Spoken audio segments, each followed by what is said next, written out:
दोस्तों, एक युवक जो कि स्कूल के अंदर ऑटो चलाया करता था, उसमें बच्चों को ले जाता और बच्चों को स्कूल से घर, घर से स्कूल, इस तरह से बेचारा उसमें कमा करके अपने घर परिवार को चलाया करता था।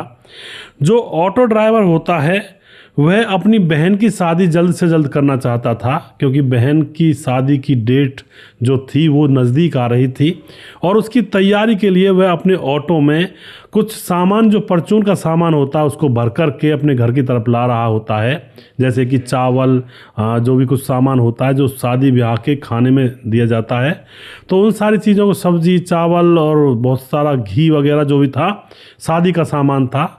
तो जैसे वह घर की तरफ आ रहा था तो रास्ते में उसको भीड़ नज़र आती है रास्ते के किनारे। तो वह अपना ऑटो वहाँ पर रोकता है, देखता है जाकर के क्या हुआ। तो अंदर जो सड़क के किनारे होते हैं उनमें नीचे गड्ढों में एक महिला जो कि उसी की हम उम्र थी, उसकी स्कूटी का एक्सीडेंट हो गया था और उस महिला के सर में कुछ ज़्यादा चोटें थी। तो वहाँ पर महिला रो रो कर कह रही थी कि भैया मुझे हॉस्पिटल तक पहुँचा दो, मैं मर जाऊँगी, हॉस्पिटल पहुँचा दोगे टाइम पर तो मैं बच जाऊँगी। अब जो बाकी के लोग थे पता नहीं क्या क्या कह रहे थे, कुछ लोग वीडियो बना रहे थे, कुछ लोग कह रहे थे कि एम्बुलेंस आ रही है और इसी इंतज़ार में थे। अब एम्बुलेंस कब आए क्या पता, आधा घंटा बाद आए तो इतने में तो आदमी मर जाएगा, खून बह रहा था लगातार। अब ये आदमी वहाँ पर खड़ा हो जाता है, जाकर ऑटो ड्राइवर जो होता है देखता है कंडीशन बहुत ज़्यादा गंभीर है और उसके बाद वह थोड़ी सी वहाँ पर कोशिश करता है। एक महिला से कहता है कोई मेरे साथ चले तो मैं इनको उठा करके हॉस्पिटल ले जाऊँगा अपने ऑटो के अंदर। तो एक महिला तैयार हो जाती है और फिर उनको उठाया जाता है, उनकी स्कूटी को एक साइड कर दिया जाता है और उस महिला को उठा करके अपने ऑटो में बिठाने की जुगत लगाई जाती है। जो ऑटो था वह सामान से भरा हुआ था, तो वहीं पर थोड़ी सी दूरी पर पास में एक घर था, घर के सामने चबूतरा बना हुआ था। तो वह तुरंत ऑटो को वहां पर ले जाता है और उन लोगों से कहता है भैया मेरा सामान है शादी ब्याह का और इनको यहाँ पर रख देता हूँ, मैं इस महिला को हॉस्पिटल पहुँचा देता हूँ, उसके बाद आकर रख लूँगा। अब ऐसा कह करके वह वहाँ से उस महिला को अपने ऑटो में बैठाता है, लिटाता है। एक महिला और हो जाती है उसके साथ और उसको लेकर के हॉस्पिटल पहुँच जाता है। पर दोस्तों उसके बाद उसका 80,000 का जो सामान था वह इसी चक्कर में चोरी हो जाता है। वह तकरीबन 80,000 रुपये का सामान था जो लेकर आया था। अब गरीब आदमी है, शादी करनी है बहन की, अब सारा सिस्टम जैसे तैसे, ये 80,000 रुपये का सामान भी उसने उधार लिया था किसी सेठ की दुकान से कि मैं धीरे धीरे दे दूंगा, अब ये भी उसके हाथों से चला जाता है। फिर इस घटना के अंदर जो होता है बड़ी ही रोचक कहानी है, वीडियो को पूरा ज़रूर देखिएगा और इन चीज़ों से हमें बहुत कुछ सीखने को मिलता है कि समाज के अंदर अगर किसी ज़रूरतमंद को ज़रूरत हो तो हमें किस तरह से रिएक्ट करना चाहिए, या फिर किसी का एक्सीडेंट हो जाए तो हमें किस तरह से रिएक्ट करना चाहिए। नमस्कार, मैं हूं सुदेश कुमार और मेरे गोपाल चैनल में आपका स्वागत है। दोस्तों यह घटना घटित होती है उत्तर प्रदेश के बनारस के अंदर, जहां पर एक राम सागर नाम का शख्स रहा करता है। उम्र है 33 साल और वह स्कूल के अंदर ऑटो चलाया करता है। उसके घर में सिर्फ उसकी बहन है और बहन की भी शादी होनी है 21 मई 2021 को। और जो ये राम सागर होता है इसके माँ बाप का पहले ही निधन हो चुका था। इसकी जब शादी हुई थी तो उसके बाद इसकी पत्नी का भी बीमारी के कारण निधन हो जाता है। इसका एक बेटा है 6 साल का और एक उसकी बहन है। 3 ही लोग इस परिवार के अंदर हैं। तो सारी जिम्मेवारी इस आदमी के ऊपर, राम सागर के ऊपर आ जाती है। स्कूल में कमाता है, इधर उधर और भी कमाई करता है, इधर उधर जा करके बहन की शादी का इंतजाम कर रहा था। राम सागर बहन की शादी के लिए किराने की दुकान का कुछ सामान उस सेठ से उधार के लिए कहता है। तकरीबन 10-15 दिन से घूम रहा था उस सेठ के पीछे कि भाई साहब हमें थोड़ा सा सामान चाहिएगा शादी के लिए और मैं आपके पैसे धीरे धीरे करके चुका दूंगा। तो दोस्तों आपको पता है गरीब लोगों की कोई सुनता नहीं है। वो सेठ हालांकि कह दिया करता था कि ठीक है मैं दे दूंगा, लेकिन देने का नाम नहीं करता था। लेकिन एक दिन जब ये ज़्यादा उसके सामने हाथ पाँव जोड़ता है तो सेठ कहता है कि अच्छा टाइम टू टाइम दे देगा ना तू पैसे। यह कहता है हाँ जी मैं बिल्कुल दे दूंगा। तो उसके बाद जो सेठ होता है वह इसको तकरीबन 80,000 रुपये का सामान इसके ऑटो रिक्शा में भरवा देता है, जो शादी के अंदर यूज़ होते हैं। आटा है, मैदा है और चावल है और कुछ तेल वगैरह है, कनस्तर है तेल के और कुछ घी वगैरह, ऐसी सारी चीज़ें जो होती हैं वो अपने ऑटो में लाद कर अपने घर जाने लगता है।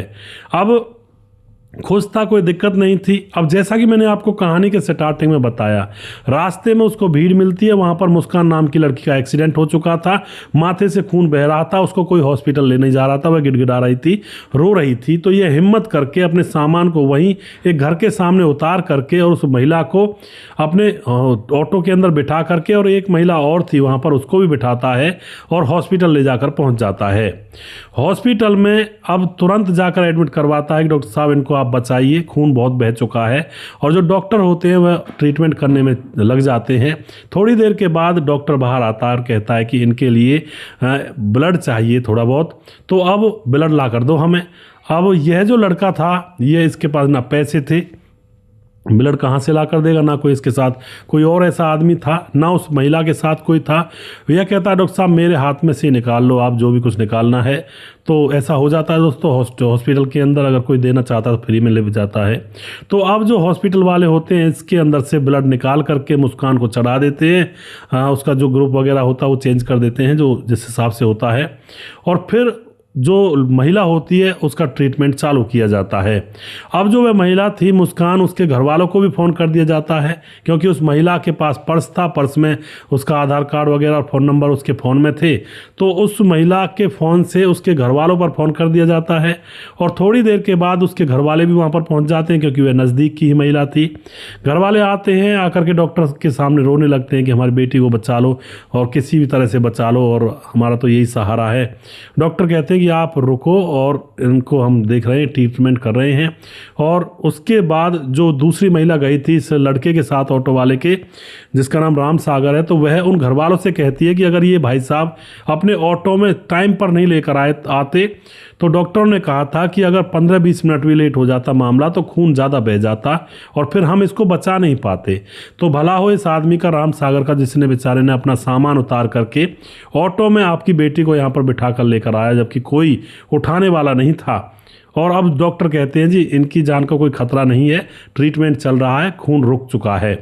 तो अब दोस्तों यहाँ पर क्या होता है, जो घर वाले होते हैं उस लड़की के, वह इस राम सागर के हाथ पांव जोड़ने लगते हैं कि आपका बहुत बहुत धन्यवाद बेटा, आपने हमारी बेटी को बचा लिया। वह कहता है जी ऐसा कुछ नहीं है, अब कोई मर रहा है तो मुझसे तो देखा नहीं जाएगा, मैंने अपना सामान रास्ते में उतार कर इसको यहाँ पर लेकर आया हूँ, और अब आपकी बेटी सही हो गई है तो मैं अब जा रहा हूँ क्योंकि मेरा सामान रास्ते में पड़ा है। तो घर वाले कहते हैं ठीक है बेटा जाओ, और मुस्कान से भी मिलकर आता है अंदर। वह फिर वहाँ से अपने सामान को लेने के लिए वापस लौट जाता है। लेकिन दोस्तों यहाँ पर एक नया मोड़ आता है इस कहानी के अंदर। जैसे ही वह सामान लेने के लिए वापस लौटता है तो वहाँ से सामान गायब था। उन घर वालों से पूछता है कि भाई मेरा सामान कहाँ है, तो घर वाले कहते हैं कि भाई आपने तो एक लड़का भेजा था ऑटो लेकर के, और उसने फ़ोन पर आपसे बात भी की थी और हमारी भी बात करवाई थी उस लड़के ने। 2 लड़के थे वो, और एक ऑटो लेकर आया था। अब वह कहता मैंने तो कोई किसी को नहीं भेजा आपके पास सामान लेने के लिए। यानी कि वह समझ जाता है कि उसका सामान चोरी हो चुका है, किसी ने मौके का फ़ायदा उठा लिया है। अब यह बेचारा आंखों में आंसू लिए और अपने घर पहुंच जाता है। बहन कहती है भैया आंखों में आंसू क्यों हैं। रोने लगता है कि बहन कितने दिनों से मेहनत कर रहा था उस सेठ से उधार सामान मांगने की, जैसे तैसे उसने उधार सामान दिया 80,000 रुपये का, और वो सामान इस तरह से रास्ते में किसी की जान बचाते हुए वो मेरा चोरी हो जाता है। अब जो उसकी बहन होती है वह उसको दिलासा दिलाती है भैया आपने तो सही किया है ना, भगवान आपको तो देखेंगे ना, जिसने गलत किया उसको भगवान अपने आप देखेंगे, आपने कोई गलत नहीं किया। क्योंकि दोस्तों यह लड़का जो राम सागर था, ज़्यादातर आपने देखा होगा ऑटो वगैरह जो चलाते हैं वो शाम को शराब वगैरह पौआ पीकर सोते हैं, लेकिन इसके अंदर कोई ऐसा ऐब नहीं था। इसको पता था कि इसकी बहन की शादी होनी है और इसका एक बेटा भी है 7 साल का 6 साल का, तो यह ऐसा वैसा कोई ऐब नहीं करता था। गांव के आस पड़ोस के लोग भी रिस्पेक्ट से इसकी तरफ देखा करते थे कि भाई आदमी एक नंबर का है और किसी भी व्यसन में नहीं है, ना सिगरेट, ना बीड़ी, ना तम्बाकू, ना कोई दारू वगैरह पीता है, अपने घर परिवार को चला रहा है। किस्मत का मारा है बेचारा, पत्नी चली गई, माँ बाप चले गए, अब बहन है, तो यहाँ पर इनकी कोई बुराई नहीं करता था दोस्तों, ईमानदारी से रहा करते थे। अब ये परेशान है, हैरान है, रात गुजर जाती है। सुबह जैसे होती है तो जो मुस्कान थी हॉस्पिटल के अंदर, उसकी तबीयत थोड़ी ठीक हो जाती है, तो वह अब इसके फ़ोन पर फ़ोन कर देती है, क्योंकि यह फ़ोन नंबर वहाँ पर उसके माँ बाप को देकर आ गया था कि कोई ज़रूरत हो तो मुझे फ़ोन करके बुला लेना। अब मुस्कान ने जब इस लड़के राम सागर के फ़ोन पर फ़ोन किया तो एकदम से ये पूछता है कौन, तो वह कहती है मैं मुस्कान हूँ जो आज जिसको आपने बचाया था। अब तो इनकी बातें होने लगती हैं। मुस्कान कहती है कि तुम्हारा सामान चोरी हो गया, मुझे पता लगा है। यह कहता है हाँ जी मैडम, मेरा सामान चोरी हो गया है। जब मैं आपको छोड़कर आया था तो वापस आया, मुझे मिला नहीं। अब उसके बाद मुस्कान कहती है कि मुझे मेरे पास आ जाओ, तो मुझे कुछ काम है तुमसे। तो मुस्कान इसको हॉस्पिटल बुला लेती है। जैसे ये मुस्कान से मिलने के लिए हॉस्पिटल जाता है तो वहाँ पर देखता है उसके घर वाले बाहर बैठे हुए, मुस्कान कमरे में है। तो यह उससे जब मिलने के लिए जाता है मुस्कान से, तो मुस्कान फिर से कहती है कि मैंने सुना है आपका सामान चोरी हो गया है। और वह कहता है हाँ जी मैम, मेरा चोरी हो गया, अब क्या करूं, बहन की शादी के लिए सामान लेकर जा रहा था। क्योंकि मुस्कान को किसी ने बता दिया था, वही नज़दीकी हॉस्पिटल था। अब मुस्कान चुपके से अब इस लड़के राम सागर के हाथ में 1 लाख रुपए रख देती है कि ये लो पैसे और इनको शादी में लगाओ, वो जो सामान खोया है मेरी वजह से ही तो खोया है। अब यह एकदम से राम सागर कहता नहीं मैडम, आप कैसी बात कर रही हो, आपकी वजह से खोया भले ही, लेकिन मैं ऐसे पैसे नहीं ले सकता आपसे, आपकी जान बच गई, वो मेरे लिए बहुत बड़ी बात है। लेकिन मुस्कान उसकी तरफ देखकर कहती है कि आपको मेरी बात माननी पड़ेगी, आप इन 1 लाख रुपयों को रखो और उसके बाद अपनी बहन की शादी में लगाओ, सामान खरीदो, और उसके बाद मैं देखती हूँ कुछ और भी। अब तो वह मना करता है, लेकिन वह फिर जो लड़की थी मुस्कान ज़बरदस्ती उसको 1 लाख रुपए दे देती है। और इधर दोस्तों, जब इसका सामान चोरी हुआ था तो इसने एफआईआर दर्ज करवाई थी। एफआईआर दर्ज करवाई थी, पुलिस को पता लगा था कि भाई एक ऐसे आदमी का सामान चोरी हो गया जिसने एक मरती हुई महिला की जान बचाई थी। तो पुलिस तुरंत संज्ञान लेती है इस बात का और तुरंत इस मामले में छानबीन में जुट जाती है। इधर इस लड़के को 1 लाख रुपए मुस्कान ने दे दिए थे। और अब दोस्तों यहाँ पर जो मुस्कान है उसके बारे में थोड़ी जानकारी मैं आपको दे देता हूँ। मुस्कान जो कि गवर्नमेंट टीचर है, सरकारी अध्यापिका है, और उनके पिता जो हैं वो गवर्नमेंट नौकरी से रिटायर हैं, पैसे की कोई कमी नहीं है। उनका जो भाई है वो एक बहुत बड़ी प्राइवेट कंपनी में बड़े पद पर नौकरी करता है। और इस मुस्कान की शादी हुई है, इसका एक 7 साल का बेटा है। और जो इसका पति है वो इधर उधर अफेयर करता है, मुंह मारता घूमता था। तो मुस्कान उससे लड़ झगड़ के अपने घर पर बैठी हुई है और इसका जो पति है वो इसको लेने के लिए नहीं आता है। इस तरह का मामला यहाँ पर ये है और मुस्कान उसके पास जाना भी नहीं चाहती है क्योंकि वह इधर उधर मुंह मारता फिरता है। अब क्या होता है दोस्तों, पति से अलग रहती है मुस्कान और वह कहती है उससे कि मैं शादी में भी ज़रूर आऊँगी। और शादी कब की है तो वह तारीख बता देता है उसकी बहन की शादी की। और उसके बाद दोस्तों पुलिस जो होती है वो पता लगा लेती है जो इस लड़के का सामान चोरी हुआ था वो 3 नशेड़ी लोग थे। और जब एक्सीडेंट हुआ था तो उस समय इसको सामान उतारते हुए देख लिया था। सारी सिचुएशन समझने के बाद तुरंत वह लोग ड्रामा करके वहाँ पर आ गए थे और अपने ही दोस्त से बात करवाई थी उन घर वालों से जहाँ पर सामान रखा था और खुद ही ऑटो ला करके सामान को भर ले गए थे और उसको बेच दिया था।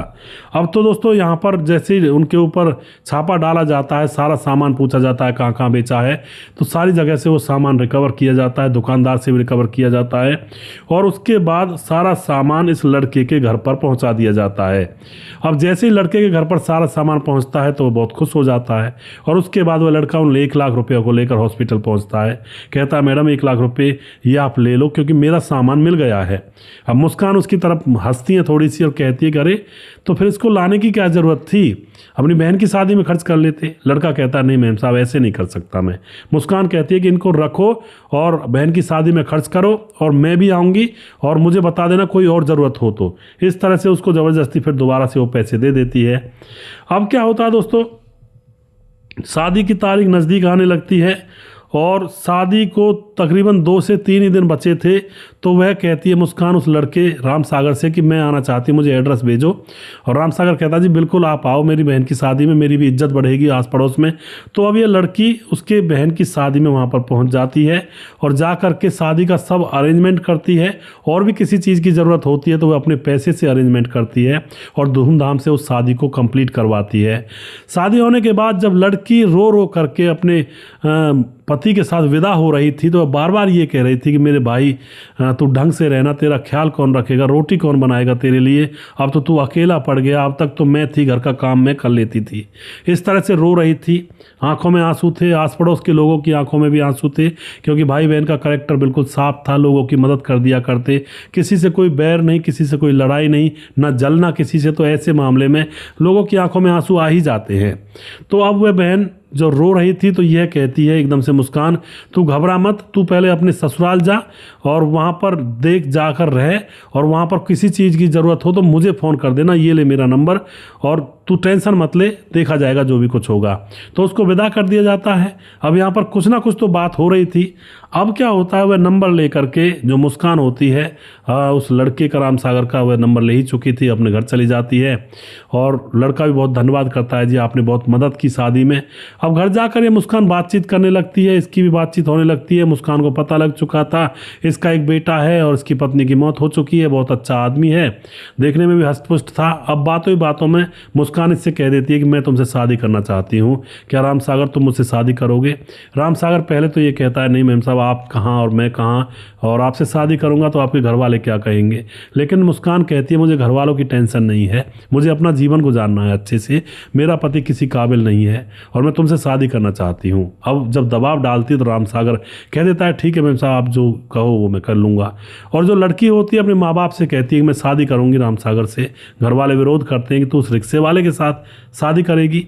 लड़की कहती है कि रिक्शा वाला हो या कोई हो, इंसान एक नंबर है और मुझे पति चाहिए, मुझे उसकी दौलत नहीं चाहिए, दौलत तो मेरे पास काफ़ी है। आज उसके पास रिक्शा है तो कल को मैं उसका कोई और काम करवा दूंगी क्योंकि मेरे पास पैसा है। तो अब घर वाले मना करते हैं, लेकिन वह लड़की उनकी बातों को नहीं मानती है और शादी की तारीख सगाई वगाई कर लेती है। फिर दोस्तों उसके बाद इन दोनों की शादी हो जाती है। लड़की अपने घर वालों के खिलाफ जाकर इस लड़के से शादी कर लेती है और इसके घर पर अपने बेटे 7 साल का जो था और इसका बेटा था 6 साल का, अब दोनों बच्चे दोस्त बन जाते हैं और फिर वहीं पर ये अपना घर बसा लेती है। 1 साल के बाद इसको एक बेटी पैदा होती है और अब जो घर वाले होते हैं मुस्कान के, वो भी मान ही जाते हैं। वो कहाँ जाएंगे, उनका बेटी का घर अच्छे से बस रहा था और खुश थे, उन पर कोई कर्जा नहीं था, पैसे कमाती थी। और जो लड़का था उसकी भी दुकान परचून की खुलवा दी जाती है और मुस्कान का पति और जो घर था उनका टूटा फूटा, उसको दोबारा से बनवा दिया जाता है। और उस गाँव के अंदर, उस मोहल्ले में वह घर अब फिलहाल सबसे ज़्यादा कहते हैं ना चमकदार बन चुका है। लोग भी रिस्पेक्ट करते हैं और घर में भाई एक ऐसी औरत आई है जो लक्ष्मी है और घर को स्वर्ग बना दिया है। तो इस तरह से दोस्तों यहाँ पर इन दोनों का प्यार होता है और इसने इसकी जान बचाई, लड़के ने लड़की की, और लड़की ने फिर उसको पसंद कर लिया और उसके साथ अपना घर बसा लिया। तो आप क्या कहना चाहते हो इस घटना के बारे में? हालांकि ऐसे मामले बहुत रेयर होते हैं, बहुत दुर्लभ हैं, बहुत कम होते हैं, लेकिन कई बार जब ऐसी घटनाएं देखने और सुनने को मिलती हैं तो बड़ा ऐसा लगता है कि भाई हाँ बहुत अच्छा हुआ है और बेचारों की ज़िंदगी संवर गई। इधर लड़का भी परेशान था, लड़की परेशान थी अपने पति से, तो उसको भी कोई जीवन साथी ऐसा चाहिए था जिसके ऊपर वह विश्वास कर सके पूरी तरह से। और जब उस लड़के की बहन की शादी में गई थी तो वहाँ पर आस पड़ोसियों से जब बातचीत करती है, उनकी बातचीतों को देखती है कि कितना रुझान है अड़ोसी पड़ोसियों का इस लड़के के और लड़की के प्रति, तो पता लग गया था उसको उस लड़के और लड़की का कि भाई ये लड़का लड़की बहुत ही अच्छे हैं, लोग भी इनको प्यार करते हैं, इनके अंदर कोई ऐब नहीं है, तो यहीं पर मेरी ज़िंदगी कटेगी। और ये सही भी है दोस्तों। उस लड़की ने जो डिसीजन लिया ये सही लिया। उसने अपनी ज़िंदगी अपने हाथ होती है, अपनी ज़िंदगी को कोई ना घर वाला काट सकता है, ना ही कोई घर वाले या घर कोई और काट सकता है। और अगर घर वाला बेकार मिल जाए तो फिर कहने क्या, फिर तो ज़िंदगी झुंड के समान है, बर्बाद हो जाती है। आप क्या कहना चाहते हो अपनी राय कमेंट बॉक्स में लिख सकते हैं और लोगों के साथ शेयर कर सकते हैं। अगला वीडियो बहुत जल्दी फिर से लेकर आऊँगा, तब तक आप खुश रहें, सावधान रहें। जय हिंद, जय भारत।